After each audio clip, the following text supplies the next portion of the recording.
Hello everyone, my name is Brent and this is None the Wiser, and today we're going to be talking about the most effective types of education or training that you can get in today's world. Now this is going to be barriers of entry, we're going to talk about salaries, we're going to talk about lengths of training times, and then really what you should expect from different trainings. Now, in order to get a little bit wiser about the subject, I wanted to talk a little bit more to some of the specifics because I think it's important. I've actually done many types of education, and the different types of educations really do have different levels that they provide at the end of the day. Now, with that being said, we're going to talk about self-learning. We're going to talk about on-the-job training. We're going to talk about trade schools, technical schools, and traditional college. Again, my name is Brent. This is None the Wiser. Let's get into it.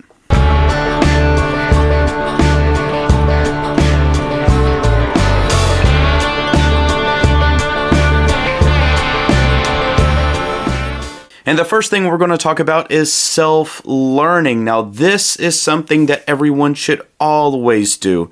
But if you're going to do it as a career, something to help you prepare for a career, in today's society, there has been no better time than, well, today, because stuff like Udemy, you can pay for it and study on your own and kind of get that type of training. Khan Academy and Coursera, these are all courses where you can just learn. You can pick up, watch YouTube videos. That's probably ultra popular, I would think. You can read books, you can do just about anything. Knowledge is at your fingertips, and it's never been that prevalent in history. Knowledge has never been as obtainable as it is today. Now, something I wanted to give you a real world example, and what I came up through my research is coding, computer coding. And Code Academy is one of those academies that you can get on. You can teach yourself how to code.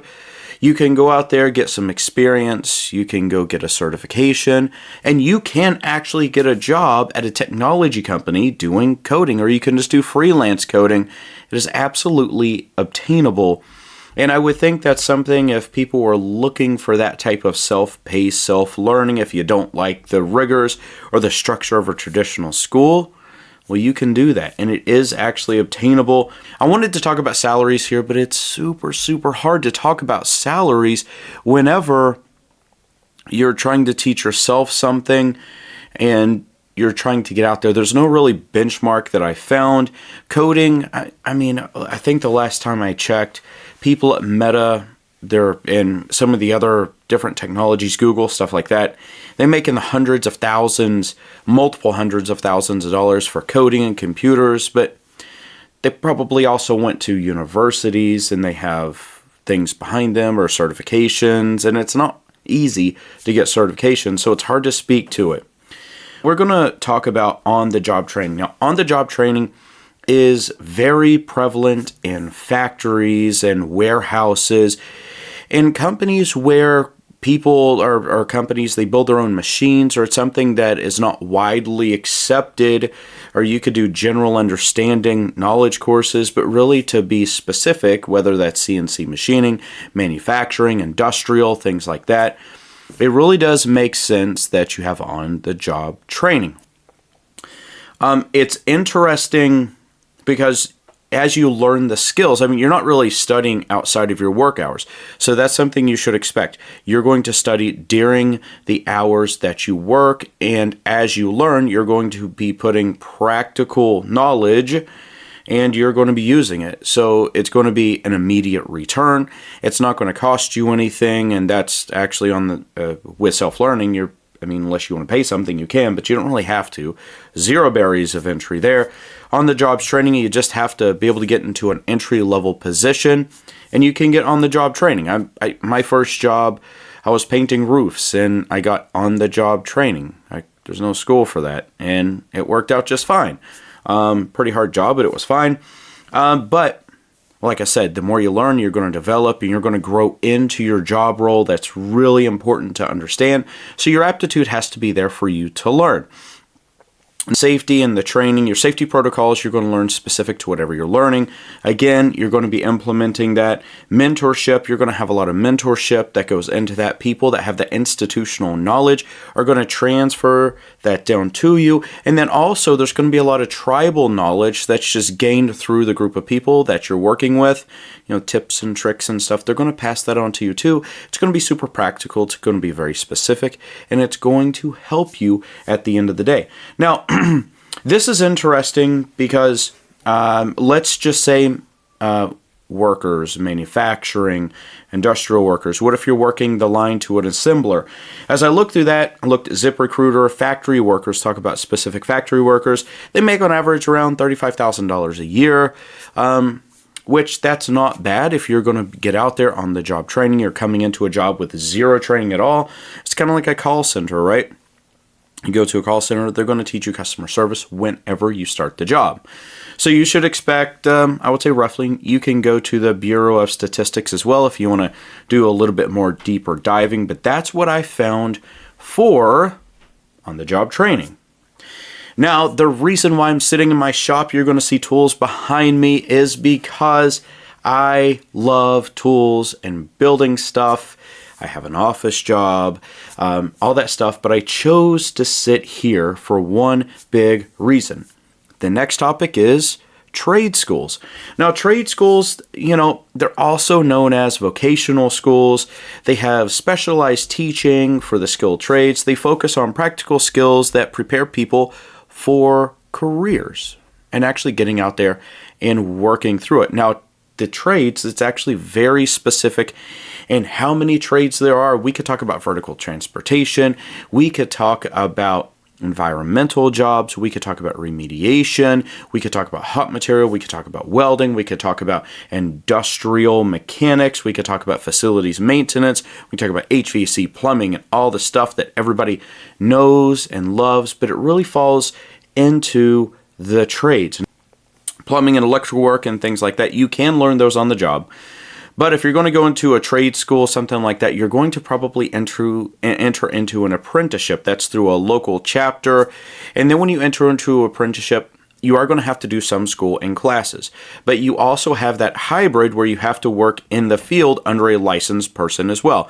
So you really marry the two pretty nicely, but it's heavy on experience. You do have to have this is like 3 or 4 years of school though. Now keep that in mind. 2 to, I would say 4 years of school depending on your trade. Gas fitter, plumbing, whatever. Plumbing's more on that 4-year side. HVAC, full HVAC more on the 4-year. Gas fitter more on the 2-year. Electrical depending on what level you're going for. Whenever you exit the program, you're going to have a journeyman's license, then you're going to work a few more years, like 5 years. Then you can get a master's license, like a master electrician, master mechanical, something like that. And that's really important to understand. Now, whenever we talk about that, you are probably going to have to take an aptitude test in order to get into a union, into a school. You need to be mechanically, and I call it mechanically, let's just call it technically inclined. You're good with your hands. You can actually do stuff. Now, there's a huge misnomer out there. There's a myth that people that go to the trade school just can't make it in college. That is the worst and the most inaccurate statement I've ever heard in my life. In fact, the abilities, it gets extremely technical in the electrical fields.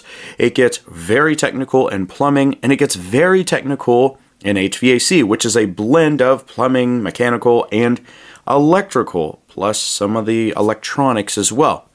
Whenever we talk about that, it actually takes a ton of training. You're never going to stop learning, but you are compensated very well. Now, we're going to talk about averaged salaries for skilled labor. Skilled labor means you hold a license, whether it be a journeyman or a master's. $85,000 to $110,000 is the median. Now, I got that from Glassdoor.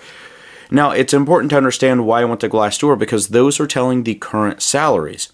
If you're a plumber, from my understanding, that's on the higher side of the spectrum, because if you think about plumbing, You're not out there plunging toilets. You're building drainage systems, which takes a lot. You're working on the hydronic side of the systems, process water side of the systems.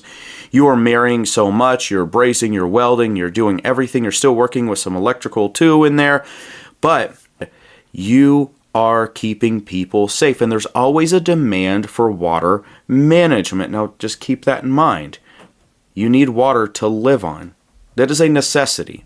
The trades are a necessity.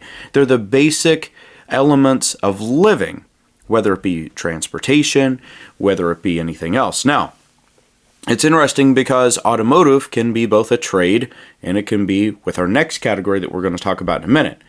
Also, a lot of these are blended into the next more school-focused tradition. But just keep that in mind. If you're going to get into the trades, you're going to be paid very well. It's going to be more of a physical job. Get ready for that. But it's okay if you're ready for that challenge.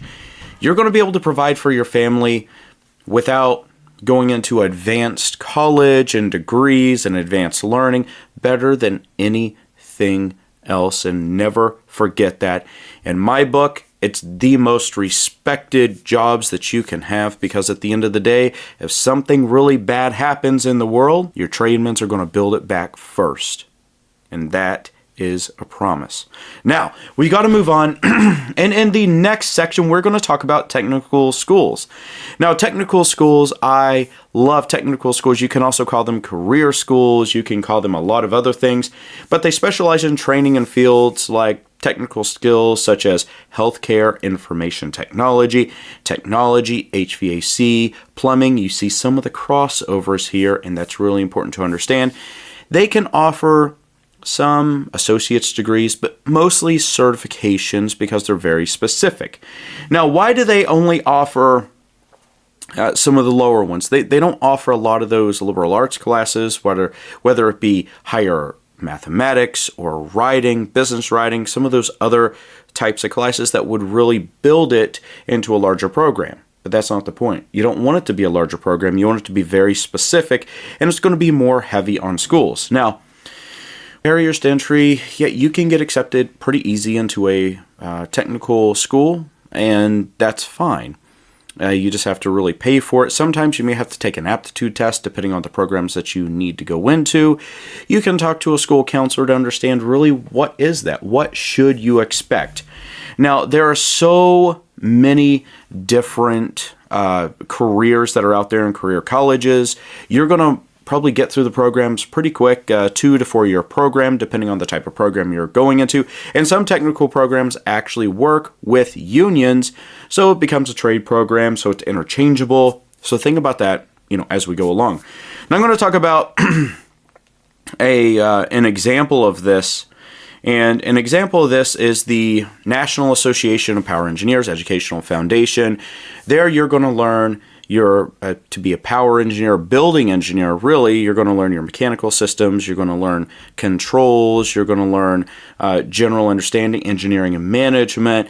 You're going to learn a lot of different courses, advanced chillers, heavy boilers, 1,000 pounds of cooling, 600 to 1,000 pounds of steam, high pressure, low pressure, so that you can really learn and apply that in a more larger commercial application. Now, I know this pretty well because I actually attended and I was a student at the National Association of Power Engineers Educational Foundation down in Washington, D.C., and I graduated with the general engineering and also the supervision or management engineering there as well. I loved it. That was my first courses, and it took me 4 years to really complete those. When I came out, I worked as an engineer, a chief operating engineer. I did pretty well. One of the other things that we can talk about, I believe it's UTI, Universal Technical Institute. That's one of the better institutes for automotive technology. And that is also a technical school as well. I cannot tell you enough, I can't actually express enough how much I respect automotive technicians. They're the most complicated things I know of right now. I mean, look at Teslas, look at all these other Lucia cars and everything else, and how do you even work on those? It's pure electronics. Are you just switching modules, batteries? Then you still have your mechanical systems. You still have to cool it. you still have everything. Your traction control systems, GPS, satellites. I don't even know what to do. And I don't know how these technical schools are keeping up with educating automotive technicians. They have to have people coming in from manufacturers. But Universal Technical Institute, I have friends that's went there, I have family that's went there. They are some of the best and most knowledgeable, most wise people that I know.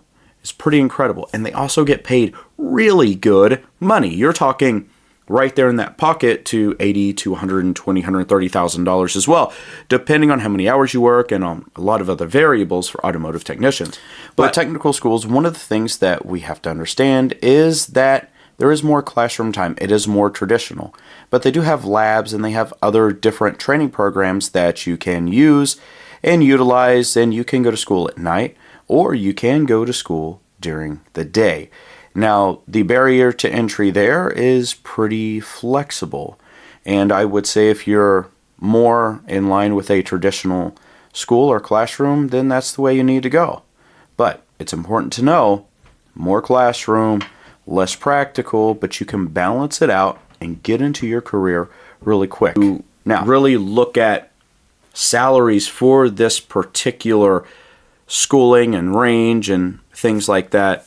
But I will say I went on the Bureau of Statistics and I did find that, let's just say if you're looking at medical assistants, which is also a technical school, you're going to make right around $42,000 a year. But if you're a plant operator, you're going to start out, medium, right around $74,000 a year. You both have to get licensing for both of them. They both make a difference. They're both pretty critical. It's just which way do you want to go? I believe the training is a little bit more rigorous for the operating engineers, or operators. But I guess that's pretty subjective too. Really, I can't speak for that. I'm not in the medical field. The plethora of different programs are the greatest, I think, and therefore careers that you're going to be able to apply very quickly and accurately. And for the next ones, well, we need to take a little bit of a detour.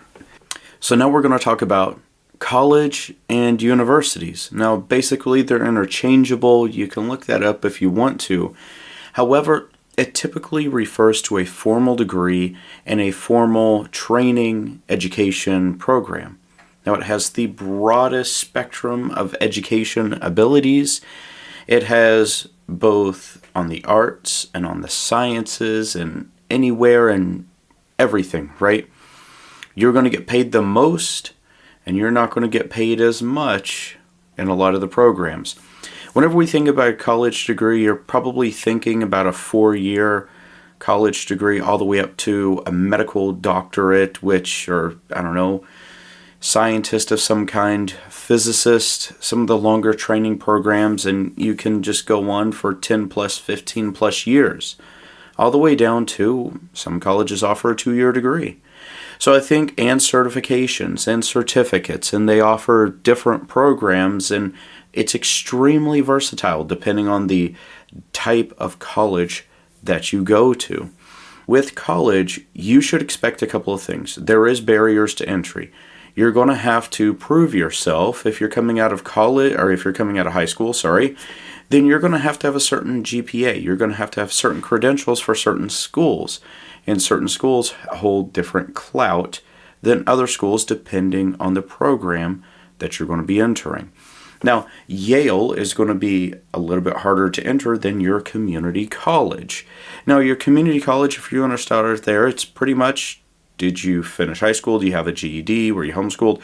Really, what was it? And they're going to get you in there, and you're going to be able to formally start taking classes and accruing credentials and credits and things like that. And you're going to learn that when you go into college, you're going to have core classes. These are your general education classes, your mathematics, your sciences.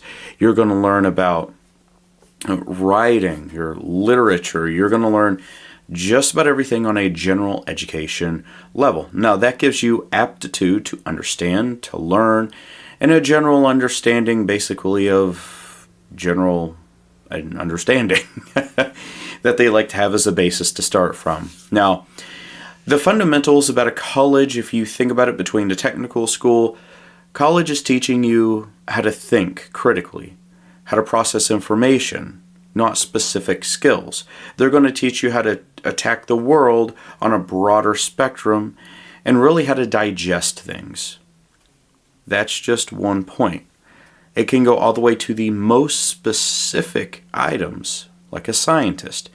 What if you want to study genes? What if you want to study astrophysics? What if you want to study something very, very specific in mechanical or electrical engineering? You can do that as well. But the training is much more rigorous than any other program.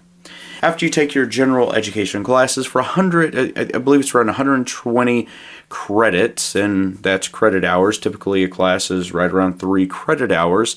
Then at 120, it's going to take you around 4 years. If you accelerate it and kick another year off. But obtainability and barriers to entry in college have been dropped dramatically as we've reached the 2010s and 15s, and well, now we're in the 2020 eras where you can go online and you can join a college and you can just join and you can start taking classes as long as you meet the prerequisites, which is, you got to finish high school. It is so obtainable. You can sit and learn at your own pace and your own time, but it does cost money. Now, you can get government assistance for that as well, and that's just fine. But if you think about it, the things you're getting, right? And if you, at home, that's your work-life balance. So if you have children, like me, I ended up going back to college, and I have 7 children. So after I put my kids to bed, from 9 o'clock to around midnight, 1 a.m., I was studying, I was researching, I was writing papers, I was doing presentations. Just like now, my kids are in bed, and I'm making a video talking about education. It's so obtainable, and it's pretty dang cost effective if you ask me compared to what it was. When I went to technical school, It was at night. I went to work all day and I went to school at night. I've never actually went to higher education during the day before, and it was difficult for the 5-6 years. And college, on the other hand, it was, I would say, a little bit easier if you ask me, because I was doing it online at my own pace. I also had 20 years of experience that I was building into it. So there's a resurgence of people going back to college now because of the obtainability of it. And I would say take advantage of that, because college is not a bad thing. Now, if you don't have direction, you're going to enroll in college, let me just stop you right there. You better know what your end goal is before you start. You better have a plan. It's okay to change your plan, but have a plan before you start. That is going to be extremely important, because if you change your path 3/4 of the way through, you're going to waste a ton of time. So, do your research. What type of life do you want to have? Get the training. Understand the rigors of the training. One of the things that I want to talk about is kind of 2 big separations of degrees in college. You can study the liberal arts, and that's kind of interesting. That's more of your education, your learning, your English, your literature, your writing types of degrees, theater, things like that. That's going to be in your liberal arts. And then you're going to have this big side of it that's going to be your STEM classes. That's going to be your science, your technology, your engineering, and your mathematics. Now, between the two, if you really separate it out, there's one big difference. It is the rigor of your programs. It's going to be a lot harder. Now, let me just explain. If you're going into the medical field, that is a STEM field. It's going to be really hard compared to just writing papers. You're going to have to do labs. You're going to have to do residency. It's a lot longer. I have a cousin. I call her my baby cousin. She is graduating from medical. I think she already graduated from medical school, and she's starting her residency. She is turning 27. She has been in school since 18. She was doing AP and college classes in high school. It's taking a long time. I have other people in my family that have went to law school. Now that's different altogether. That's on a graduate level. But they can do pre-law as well. That is a lot more rigorous of a program. And whenever you look at that, it's the training for it. You're going to have a ton of classroom learning. And I consider your online learning classroom as well. That's very important to understand. If you're not into writing, you're not into researching, you're not into sitting and watching things for hours on end, you're not into really doing some of those mundane things, you need to take that in consideration if you're choosing college compared to a career school or a practical school, or if you're going to go to a trade school. You need to understand what is your learning style, and maybe you have to develop it as well. Now, specifically, I'm going to give you an example of what I did. I went to the University of Maine and I got my undergraduate in business administration. Now, I did that because I already gained my technical knowledge from my technical engineering school that I went to at NAPE. I already knew the technicals, I knew how to fix things, I knew how things worked. I had my engineering license and a bunch of other licensing, so I had that down.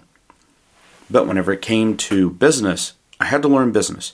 So I got a bachelor's in it, and it really helped me. In fact, I've owned 2 businesses, so I really learned about that as well.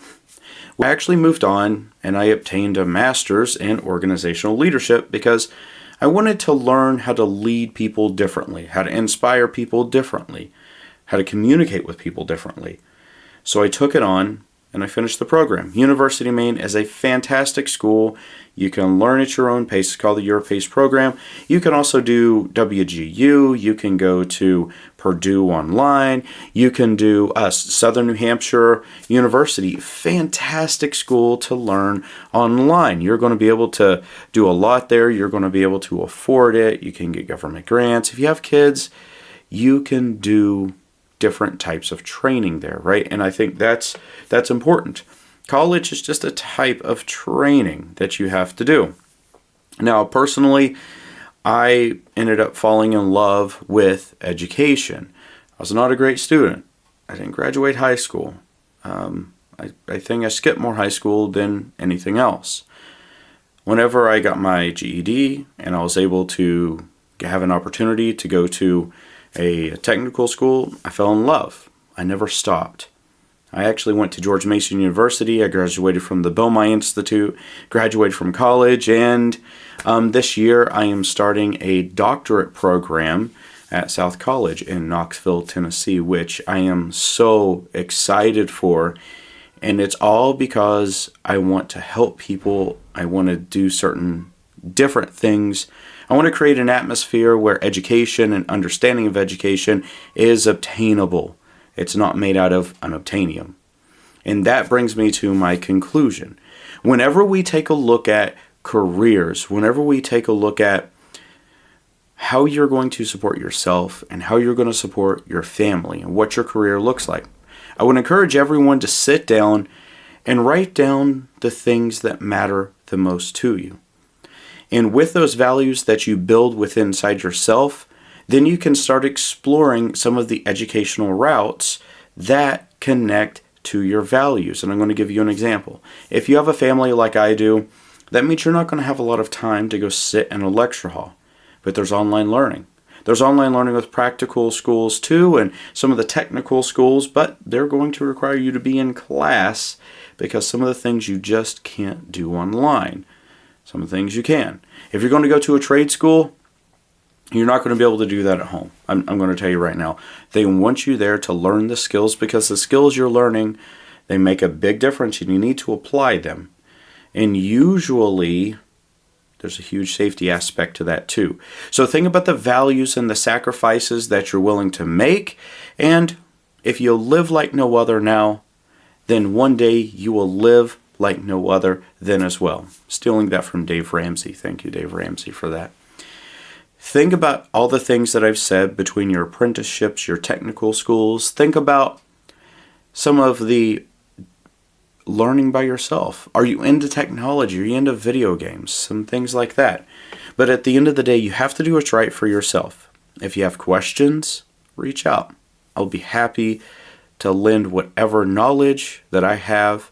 And I hope that listening to this video, you're just a little bit wiser so that we can continue our learning journey together. My name is Brent. This has been None the Wiser. I cannot wait to see you in the next video. Take care, everyone.